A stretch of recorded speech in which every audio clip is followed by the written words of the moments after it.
sua pobreza foi programada. Você crê nisso? Eu não cria nisso, né? Essa coisa da predestinação, mas não foi programada por Deus. Antes que alguém diga assim, Deus nos colocou dessa forma para que sejamos... Não, Deus não põe Deus nesse rolo, não. A primeira coisa que nós vamos compreender é que Deus não fez o homem para pobreza. De pobreza nenhuma, nem financeira, nem espiritual. Vamos lá, vamos entender uma coisa. Engenharia social não tem a ver com dinheiro. O que é engenharia social, amados? Engenharia social é um controle dos mais ricos sobre os mais pobres, dos mais poderosos sobre aqueles que não têm poder, que não têm voz. E por mais que possa sugerir aqui na minha fala um papo de esquerdista, eu quero dizer para você que o socialismo, na teoria, no papel, ele é muito bom. No papel, as propostas, as teorias de algumas questões socialistas, aí eu não vou falar de Marx, estou falando de um cunho geral, você vai ver que até alcança, aborda, ou de certa forma, abarca palavras de Jesus, né? Sobre os pobres, os desassistidos. Você vê a igreja em Atos pegando os bens e dividindo para que as pessoas tenham comida, tenham bebida. Nenhum bem era de ninguém. Você vê que isso aí é o quê? Quando você vê lá quando você vê lá em Atos os bens sendo dados, os ricos dando os bens, e os pobres recebendo comida, as viúvas sendo amparadas, os órfãos sendo amparados. Então você vai ver a própria história de Jó. Jó fala que ele era o marido das viúvas e o pai dos órfãos. Ou seja, você vai ver que a Bíblia fala justamente de repartição, e no sentido de compartilhar e não doar. O processo de doação, ele veio, na verdade, dos senhores do mundo. O que é o donativo? O que é o donation? O que é a doação? A doação, aparentemente, a palavra doação parece bonita, né? Mas ela, do ponto de vista governamental, é uma prisão. Bolsa Família, cheque cidadão. Esse tipo de programa governamental, ele é escravo. Cotas. Eu tenho amigos, a minha igreja, acho que 40%, 50% da minha igreja, até um pouco mais, é de negros. Estamos no Rio de Janeiro, né? É Rio, Bahia e África. Os lugares que tem mais negros. Então eu converso com a minha membresia, converso com o meu povo lá, e a gente aqui no Rio de Janeiro, graças a Deus, pelo menos da minha parte, nunca me vi. Fui criado no subúrbio, meus coleguinhas de futebol, tinha muito moreno, até minha avó, meus tios, uma parte da minha família toda é negra, mulato negro, então nunca passou na minha cabeça ver o negro, ver mulato, ver moreno. Não sei, não faz sentido, é estranho, né? Não faz sentido para mim. Talvez para outras pessoas no sul, mais ao sul, aquela coisa toda de... Mas para quem está aqui no Rio, na Bahia, em Minas, sei lá, não faz sentido essa diferenciação entre... Né? Eu acompanho muito o Guto Zacarias, né, de São Paulo, gosto muito daquele deputado, acho legal. E ele, entre outros negros, fala uma coisa interessante: nós não precisamos de cotas, nós não queremos cota. A cota, na verdade, é uma escravização do negro. É uma escravização, sabe, da periferia, é uma escravização da pessoa que está na comunidade. É uma escravização, é uma capturação, sabe, é uma captura, é uma cooptação, gente. É uma cooptação da pessoa, da área social da pessoa. Então, quando você cria cotas para negros na faculdade, cotas... Porque o certo não é dar cota, é dar à pessoa meio sustentável dela crescer, dela ser alguém, dela ser uma pessoa, dela pertencer à sociedade, independente da sua cor, independente da sua etnia. Até porque todos somos brasileiros. A gente tem que entender o seguinte: a nossa nacionalidade está acima da nossa cor. Esse papo de eu sou preto, eu sou índio, isso é papo de esquerdista. Esse papo de o índio, a pessoa índia, a pessoa negra, a pessoa parda. Para com isso. Isso é escravizante, gente. Isso é uma engenharia social. Isso é uma engenharia social dos poderosos. Isso é uma engenharia social para escravizar as pessoas. E a gente entra nesse papinho e, sabe...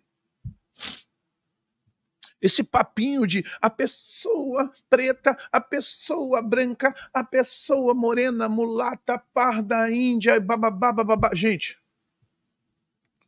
pelo amor de Deus, a gente tem que enxergar nisso, sabe? A gente tem que enxergar isso e sair dessa engenharia social,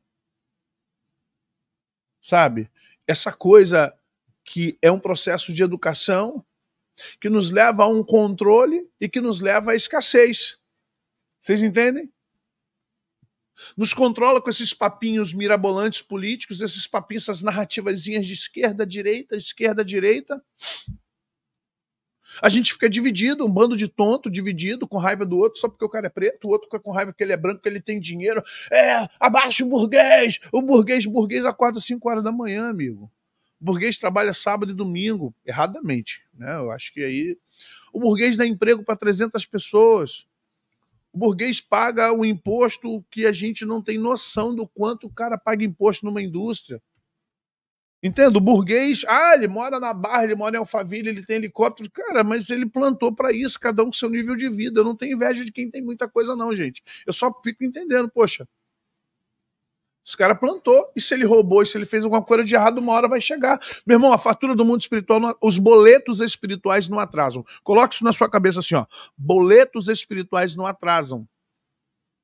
Os boletos espirituais chegam. Chegam. Não adianta. Se roubou, se traiu, se sacaneou, vai chegar. Então não esquenta a tua cabeça com isso na vida da pessoa. Agora, ficar também, abaixa a burguesia, esse burguês, o social. O nosso presidente fala de televisão, que o rico tem 3, 4 televisões, ele é um maluco, um insano, e compra um sofá de 60 mil.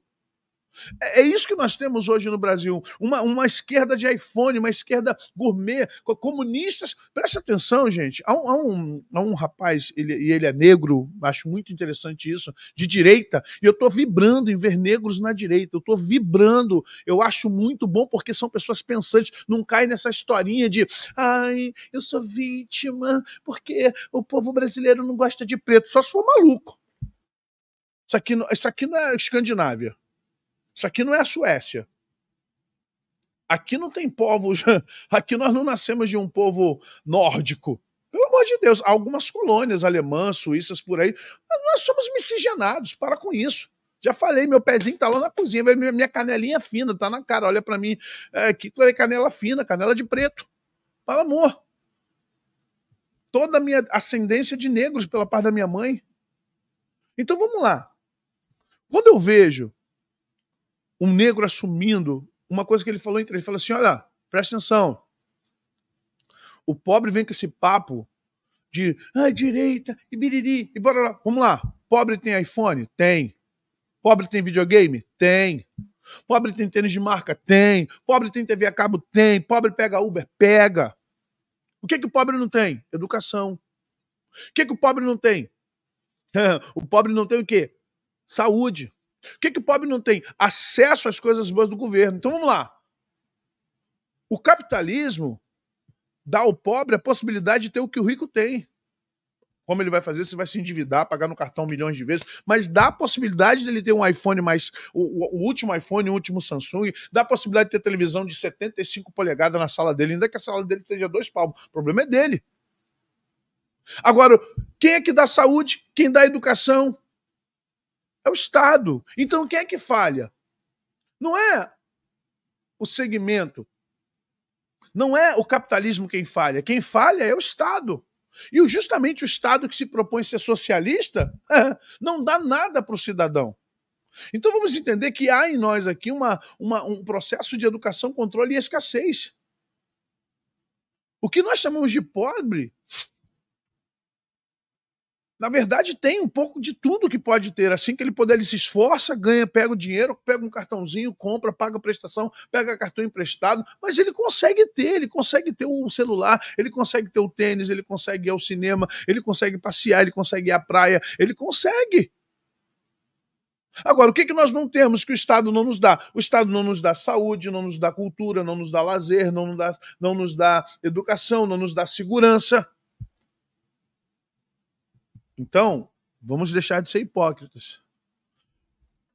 A gente tem que tomar muito cuidado. Essa educação e esse controle nos leva à escassez. E aí, o que acontece conosco que é o pior?